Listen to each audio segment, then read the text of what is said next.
She's pivoting. It's a rebrand. I just cannot tell you guys. I genuinely feel like I'm in the middle of a well-financed campaign to convince people that I've somehow changed my opinion to accommodate the left. TikTokers are getting in on it. We're getting phone calls from the press every single day. Like everybody's working on an article about Candace Owens pivoting. Everyone from obviously House and Habit's Jessica Reed Krause, who we're going to talk about a little bit because she was interestingly enough with none other than Bibi Netanyahu yesterday at the White House.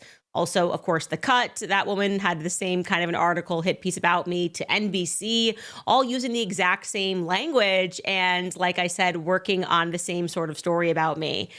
But actually, I haven't changed any of my opinions. Obviously, if you guys are listening to the show, I have the same perspectives on BLM, the Me Too movement. I've broadened those opinions. Vaccines haven't changed. Same person. So I'm wondering where exactly did the pivot occur? And I'm thinking about it. I'm open to the idea of it. And like I said, I did do Howie Mandel's show the other day, as well as Jillian Michaels. And I'll show you some of those fun clips. And I realized at least this. I've definitely changed. I think my positions have not moved, but I'm completely done. I mean, totally and completely done with the left versus right game in politics, because it is now just so abundantly obvious that there is something much more sinister that is happening. When we elect politicians, they're on a platform, they say this, they perform, they promise us this is going to be the mandate. I'm going to clean up DC. And then we send them to DC and something happens. Something magical happens. And suddenly that magical thing is that really nothing they said they were going to do happens. The world really is becoming a stage. Maybe it always was a stage. And like I said, it doesn't matter who you elect. So no, there's no pivot. Like, I wish it was Kamala Harris. No, okay? It does not matter who you elect. It seems to be the same thing that we see over and over again. Politicians selling out the people that voted for them. I think Dave Smith, you guys know I love The Problem with Dave Smith is his podcast, summed it up really well when he looked at just the last 30 days of politics and said this. Take a listen. I couldn't imagine whoever else the director of national intelligence was going to be being better than Tulsi Gabbard. I couldn't imagine whoever the head of the FBI being better than Kash Patel, or whoever the health secretary being better than Bobby Kennedy. But at the same time, you know, you got Tulsi, cheering on leveling an apartment building, literally as they're saying to him, "Hey, we traced we traced Missile Guy back to his apartment building where his girlfriend lives. So we leveled the building," and she's sending like thumbs up emojis, and saying, "Job well done, team." Every time I hear from Kash Patel lately, it's never about the criminals in government anymore. This guy was on a goddamn media tour for 2 years. Everything he ever said was that there's all these criminals in the FBI. We got to get these people who committed all these heinous crimes against our republic. Not talking about that anymore today. Now he's talking about bringing down drug dealers and sex traffickers. It's like, okay, but that's not what you were saying before. And Bobby Kennedy is out fighting the real health crisis, which is anti-Semitism. So I'm just saying, looking around the room, looking around the administration at this point, I think we got the positives out of Donald Trump that we would get. But man, this all just points in such a bad direction. And it's disappointing. It's just really disappointing. I knew I would be disappointed, but it is on the level of a Greek tragedy that these. I'm not really understanding, what did they expect to happen within the first 100 days? Trump hasn't even been in office for 3 months. February, March, April. He hasn't even been in office for 3 months. Just got his appointees in the office. Everything that he's doing is with the speed of an Olympic sprinter, meaning that he's been absolutely heads down doing exactly what he said that he was going to do. Realistically, like objectively speaking, the one thing that you can't say about Donald Trump and his team is that they have not been heads down, bullheaded, executing on the things that they said that they was going to execute on for the American people, getting the immigrants out of here, throwing the tariffs out there, removing DEI from the organizations and from universities and from our schools, saying that they're going to withdraw funding from universities that continue to do things that's against the American people. What else do you want this dude to do? He's been transparent. He speaks to the press every single day. I'm not sure what they are looking for out of Donald Trump. And personally, I am confused at all of the people well, let me take that back. I understand the liberals on other social media platforms that are saying that Candace Owens is switching sides because they take any headline and then they run with it instead of waiting to hear it from the horse's mouth. I don't understand the people that's on the right that are having conversations about Candace trading just because she has a difference of opinion on certain issues like Israel and our alliance with Israel, because I have publicly said on the Millionaire Morning Show that I don't understand why we're so gung-ho about supporting Netanyahu and Israel and what this relationship is. It is confusing to me. Nobody has been able to eloquently explain it to me or break it down from a C student's perspective as to why we continue to support Israel in this whole situation.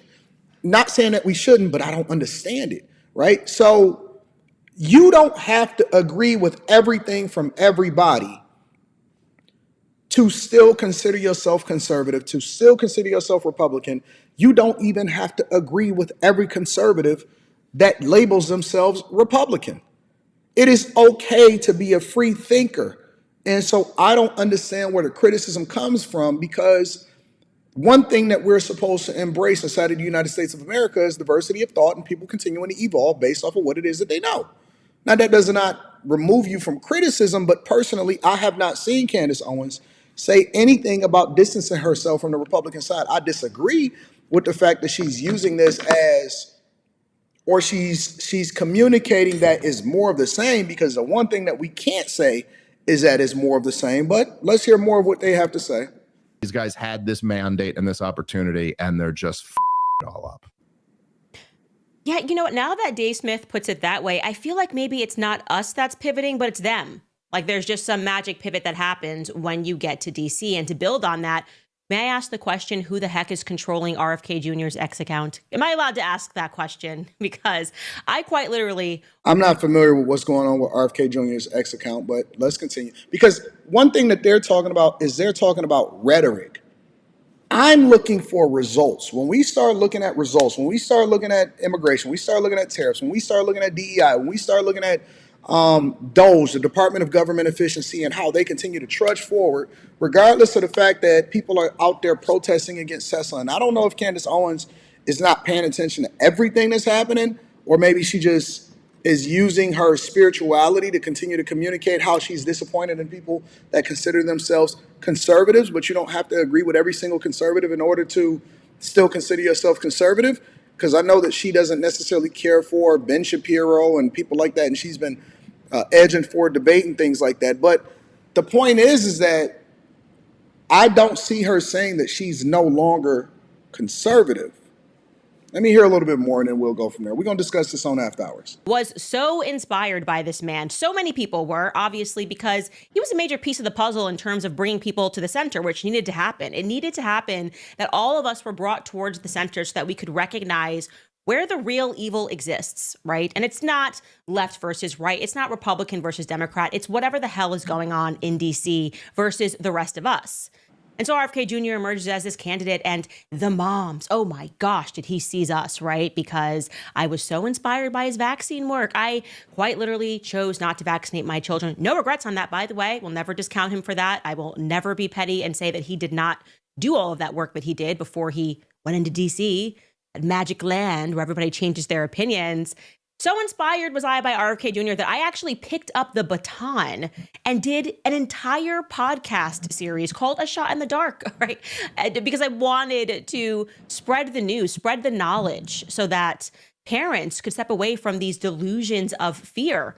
You know, the drug cartel that I speak about that exists in DC. And it was his organization, Children's Health Defense, that authored a book that was entitled The Measles Book, okay? The Measles Book, which set out to prove that healthcare had been traded in for profit. That's essentially what the thesis of this book was. And this is a direct quote from that book, ready? Because this is going to be amazing when you look at his tweet today or what he tweeted yesterday. He wrote, as a forward, "Why have the benefits of the measles vaccine been exaggerated and the risks understated? Because these vaccines are a cash cow for an industry that long ago left behind the legacy of true public health pioneers like Dr. Jonas Salk. Big Pharma has devolved into nothing more than a government-enabled cartel. CHD informs the reader that measles vaccines carries risks, but only for the vaccinee and his or her family. Big Pharma is free of virtually all legal liability for damages from the vaccine's harms. Measles outbreaks have been fabricated to create fear that in turn forces government officials to do something. They then inflict unnecessary and risky vaccines on millions of children for the sole purpose of fattening industry profits, end quote, written by RFK Jr. For clarity, that was published in 2021, so less than 5 years ago. Okay. Well, 24 hours ago, he did a magic 180 pivot. First, he's saying they create the emergency to get you scared, so you roll up your sleeves. 24 hours ago, this is what's happening on Secretary Kennedy. He's different from RFK Jr. This is now Secretary Kennedy on X. Look at this. Check out the third paragraph here. He writes, in early March, I deployed a CDC team to bolster. I thought we were sending him, by the way, to like dismantle the CDC. Maybe I'm crazy, but let me keep reading. In early March, I deployed a CDC team to bolster local and state capacity for response across multiple Texas regions, supply pharmacies and Texas-run clinics with needed MMR vaccines and other medicines and medical supplies, work with local schools and healthcare facilities to support contact investigations and to reach out to communities, including faith leaders, to answer any questions or respond to locations seeking healthcare. Since that time, the growth rates for new cases and hospitalizations have flattened. The most effective way to prevent the spread of measles is the MMR vaccine. Okay. I don't think all vaccines are bad. Maybe they are. Maybe I don't know enough about vaccines in order to even be able to speak to this. I'm going to go ahead and wrap this up because I'm going to deep dive into this a little bit more on a Millionaire Morning Show, so I don't want to give too many of my thoughts. But I think that the biggest thing was that they were saying that the vaccine that they were using during the pandemic was bad, but then a lot of vaccines are not necessarily needed. I don't know. I guess the whole point of this conversation is that I'm not saying that Candace Owens, and I may disagree with her on some things. I've disagreed with her in the past. I'm not saying that Candace Owens is switching sides. I am saying that Candace Owens criticizing specific people that are in the Republican Party, which is not above reproach. Let me know what y'all think inside of the comments. Make sure y'all tap into the Patreon. Link is in the description. T. Hanley, 40% off your first order plus 20% off for life. I love you. I appreciate you. I'm going to holler at you guys later. Peace.